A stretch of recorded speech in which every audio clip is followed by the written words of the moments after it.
J'ai trouvé mon alternance actuelle grâce au réseau de mon master. Et comme en fait, je suis étudiant étranger et je vis tout seul ici en France sans ma famille. Malheureusement, j'ai pas vraiment de réseau comme dit des pistons pour chercher un stage ou une alternance dans une entreprise.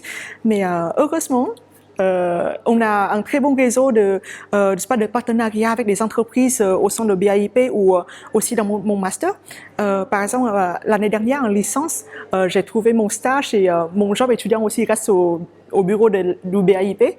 Et particulièrement pour mon alternance, maintenant, c'était grâce à une ancienne étudiante, une ancienne élève du MSI qui a relayé l'info des offres de son département à notre secrétaire pédagogique.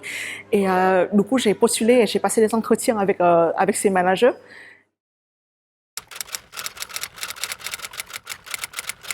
J'ai commencé les démarches vers les mois de mai-juin. J'ai eu quelques refus, puis j'ai trouvé une alternance où j'avais les démarches en cours en juillet. Donc j'ai pu m'inscrire à ma formation alors que je n'avais pas encore mon contrat et que les démarches étaient en cours. Et ensuite j'ai obtenu mon contrat avant début septembre. Donc j'ai pu intégrer la formation. Alors moi, mes démarches d'alternance, elles ont commencé en fin juin l'année dernière et ça a été assez rapide avec plusieurs étapes. En fait, j'ai eu mon alternance mi-juillet. Je savais que j'ai été pris pour mi-septembre, donc ça c'était parfait. En revanche, il y a des gens dans mon master qui ont eu plus de difficultés et qui au début de la reprise des cours n'avaient pas encore d'alternance et en fait ils ont quand même réussi à en trouver une et à faire en sorte que ce soit valide et bon pour leur année. Donc pas d'inquiétude.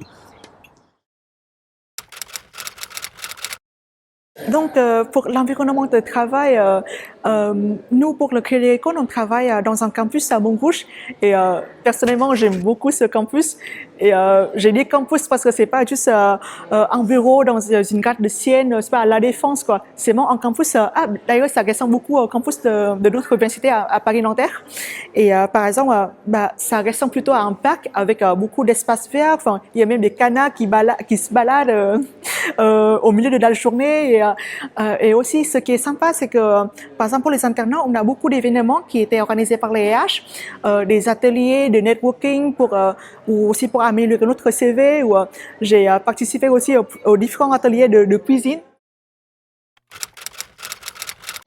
Alors pour ma part, je trouve qu'il y a plus d'avantages que d'inconvénients à être en alternance. De un, on peut avoir un salaire tout en ayant des horaires de bureau. Car pour ma part, quand j'étais à l'université et que je travaillais après les cours, le rythme était compliqué.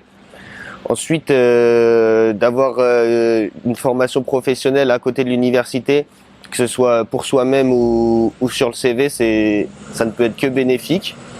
Ensuite, le seul inconvénient que je pourrais trouver, c'est que par rapport à une personne qui suit un cursus en initial, les rythmes quand on est à l'université sont plus courts et ça veut dire il y a plus de travail personnel à produire.